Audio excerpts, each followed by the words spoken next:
Government safety regulators are exploring ways to protect the nation's air cargo network from terrorists. The Transportation Security Administration, formed by Congress after September 11th, is working to identify the most vulnerable parts of the cargo system, and agency investigators are scheduled to make recommendations next month. Security experts say freight airlines traditionally have not received the same scrutiny as the rest of the aviation industry. NPR's Adam Hochberg has the story.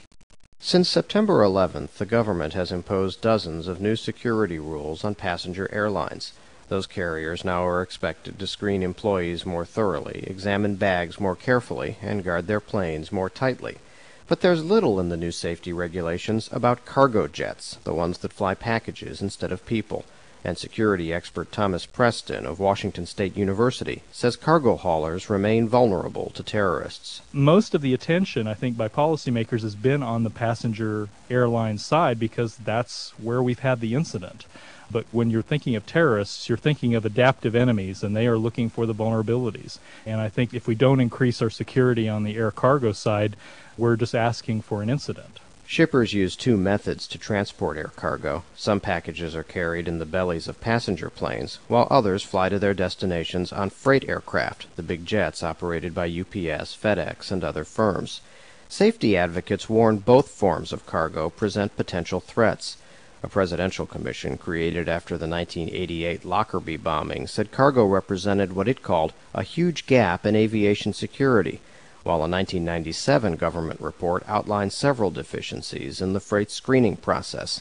Captain Mark Estabrook with the FedEx Pilots Association in Memphis says cargo security long has been neglected. We think that the nation needs to wake up and look at the cargo sector and sit up and take notice that we have a big vulnerability here and we need to treat it seriously. The pilots group wants all cargo screened for explosives. Currently, only about 4% is checked, and though Congress recently passed legislation calling for universal screening, it set no deadline for the process to begin.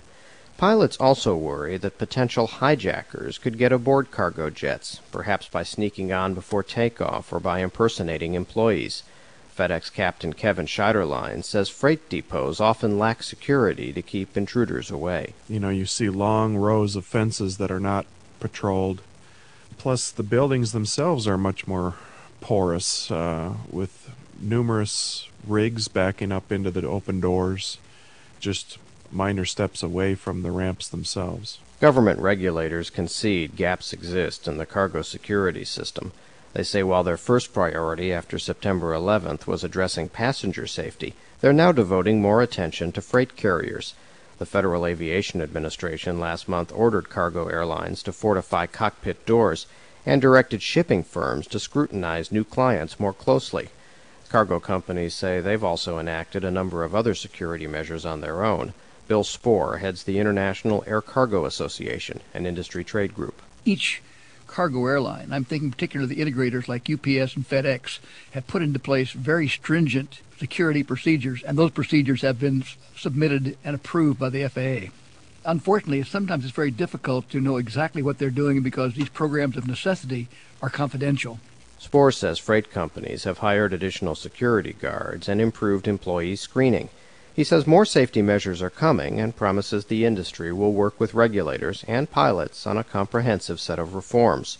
But Spohr also cautions that too many new security rules could paralyze the world's freight system. When we talk about air cargo, we're talking about global commerce.